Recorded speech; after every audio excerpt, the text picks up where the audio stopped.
ಎಲ್ರಿಗೂ, welcome to Teju Kannada blogs in USA. ನನ್ನ channel ಇನ್ನೂ ಸಬ್ಸ್ಕ್ರೈಬ್ ಮಾಡಿಲ್ಲ ಅಂದರೆ ಪ್ಲೀಸ್ ಸಬ್ಸ್ಕ್ರೈಬ್ ಮಾಡಿ ಆ್ಯಂಡ್ ಸಪೋರ್ಟ್ ಮಾಡಿ. ಇವತ್ತು ನಾವು ಡಿಶ್ ವಾಶ್ ಡೀಪ್ ಕ್ಲೀನ್ ಮಾಡ್ತಾ ಇದ್ದೀವಿ. Usually dish wash manufacturers recommend ಮಾಡ್ತಾರೆ 1 to 2 months ಒಂದ್ಸಲಿ ನಾವು ಡಿಶ್ ವಾಶ್ನ ಡೀಪ್ ಕ್ಲೀನ್ ಮಾಡಬೇಕು ಅಂತ.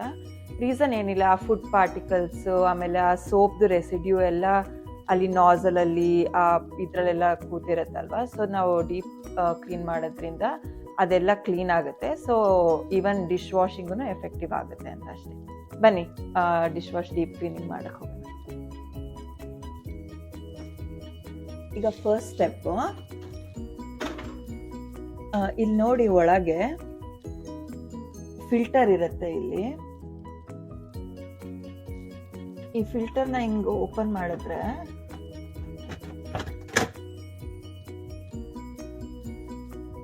ನೋಡಿ, ಇಲ್ಲೆಲ್ಲ ಲೈಕ್ ಸ್ಮಾಲ್ ಪಾರ್ಟಿಕಲ್ಸ್ ಇರುತ್ತೆ. ನಾವ್ ಇದನ್ನ ಕ್ಲೀನ್ ಮಾಡೋಣ. ಅದಾದ್ಮೇಲೆ ಈ ಪಾರ್ಟನ್ನು ತೆಗಿಬಹುದು. ನೋಡಿ, ಇಲ್ಲೂ ಲೈಕ್ ಗಲೀಜೆಲ್ಲ ಇರುತ್ತೆ. ಸೊ ಇದನ್ನ ತೆಗ್ದು ಕ್ಲೀನ್ ಮಾಡೋಣ ಬನ್ನಿ. ಆ ಫಿಲ್ಟರ್ನ ಒಂದು ಸ್ವಲ್ಪ ಹೊತ್ತು ನೀರಲ್ಲಿ ನೆನೆಸಿ, ಆಮೇಲೆ ನೆನೆಸಿದ ತಕ್ಷಣ ಅದನ್ನು ಬ್ರಷಲ್ಲಿ ತೊಗೊಂಡು ಸ್ವಲ್ಪ ಡಿಶ್ ಸೋಪ್ ಹಾಕಿ ಸ್ವಲ್ಪ ಉಜ್ಜಿ, ಸೊ ಅದರಲ್ಲಿರೋ ಪಾರ್ಟಿಕಲ್ಸ್ ಎಲ್ಲ ಹೋಗ್ಬಿಡುತ್ತೆ. ಆಮೇಲೆ ತುಂಬ ಜನ ಕೇಳ್ತಾ ಇರ್ತೀರಾ, ಯಾಕೆ ನನ್ನ ಡಿಶ್ ವಾಷರ್ ಕರೆಕ್ಟಾಗಿ ಕ್ಲೀನ್ ಆಗೋದಿಲ್ಲ ಅಂತ. ದ ಮೇನ್ ರೀಸನ್ ಏನು ಅಂದರೆ, ಈ ಫಿಲ್ಟರಲ್ಲಿ ತುಂಬ ಅಕ್ಯುಮಿಲೇಟ್ ಆಗಿರುತ್ತೆ. ಸೊ ಅದರಿಂದ ಕ್ಲೀನಿಂಗ್ ಪ್ರೋಸೆಸ್ ನೀಟಾಗಿ ಆಗಲ್ಲ. ಸೊ ಒಂದ್ಸಲಿ ಈ ಫಿಲ್ಟರ್ನೆಲ್ಲ ಡೀಪ್ ಕ್ಲೀನ್ ಮಾಡಿ ಚೆಕ್ ಮಾಡಿ. ಸೊ ಡಿಶ್ ವಾಷಿಂಗು ನೀಟಾಗಿ ಆಗಬೇಕು. ಆಮೇಲೆ ಆ ಡಿಶ್ ವಾಷಿಂಗ್ ಪಾಡಿಂದನೂ ಸ್ವಲ್ಪ ಡಿಫ್ರೆನ್ಸ್ ಆಗುತ್ತೆ. ಸ್ವಲ್ಪ ಅಪ್ಗ್ರೇಡ್ ಮಾಡಿ ಡಿಶ್ ವಾಷಿಂಗ್ ಪಾಡ್ನೂ. ಸೊ ಆವಾಗ ನೀಟಾಗಿ ಪಾತ್ರೆ ಎಲ್ಲ ಗಲೀಜೆಲ್ಲ ಹೋಗುತ್ತೆ.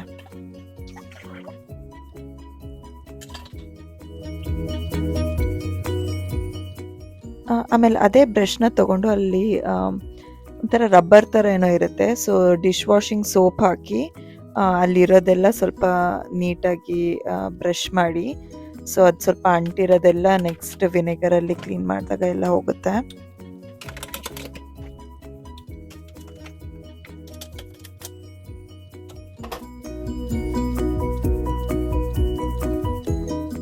ನೆಕ್ಸ್ಟ್ ಫಿಲ್ಟರ್ನ ಪ್ಲೇಸ್ ಮಾಡಿ ತೊಳೆದಿದ್ದಾದ್ಮೇಲೆ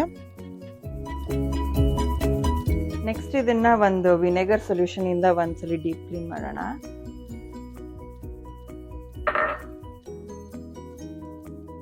ಒಂದು ಬೌಲಲ್ಲಿ ವಿನೆಗರ್ ಹಾಕೊಳ್ಳಿ.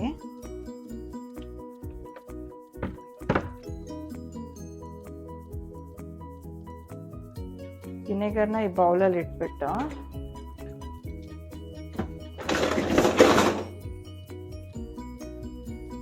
ನೆಕ್ಸ್ಟ್ ಲೈಕ್ ಯಾವ್ದು ನಿಮ್ಮದು ಹೈಯೆಸ್ಟ್ ಸೈಕಲ್ ಇರುತ್ತೆ ಅದನ್ನು ಪ್ರೆಸ್ ಮಾಡಿ.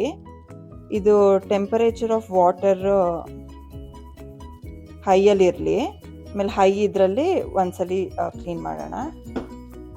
ಇದು ಫುಲ್ ಸೈಕಲ್ ಆಗಬೇಕು. ಮೇಕ್ ಶ್ಯೂರ್ ವಾಟರ್ ಹಾಟ್ ಆಗೇ ಇರಲಿ. ಅದು ಒಂದ್ಸಲಿ ಡೀಪಾಗಿ ಕ್ಲೀನ್ ಆಗುತ್ತೆ. ಇದಾದ್ಮೇಲೆ ಇನ್ನೊಂದು ಸ್ಟೆಪ್ ಇದೆ. ಆಮೇಲೆ ಇದು ವಾಶ್ ಆದಮೇಲೆ ಬರುತ್ತೆ. ನೆಕ್ಸ್ಟು ಸೈಕಲ್ ಕಂಪ್ಲೀಟ್ ಆಗಿದ ತಕ್ಷಣ ವಿನೆಗರ್ ಬೌಲ್ನ ಆಚೆ ತೆಗೆದ್ಬಿಟ್ಟು ಬೇಕಿಂಗ್ ಪೌಡರ್ನ ಸ್ಪ್ರಿಂಕಲ್ ಮಾಡಿ ಎಲ್ಲ ಕಡೆ. ಈ ಬೇಕಿಂಗ್ ಪೌಡರಲ್ಲಿ ವಾಶ್ ಮಾಡೋದ್ರಿಂದ ಬ್ಯಾಡ್ ಸ್ಮೆಲ್ ಏನಾದರೂ ಇದ್ದರೆ ಎಲ್ಲ ಹೋಗುತ್ತೆ. ಸೊ ಈಗ ಇನ್ನೊಂದು ಸೈಕಲ್ ಶುರು ಮಾಡೋಣ. ನಾವು our dish washer is clean.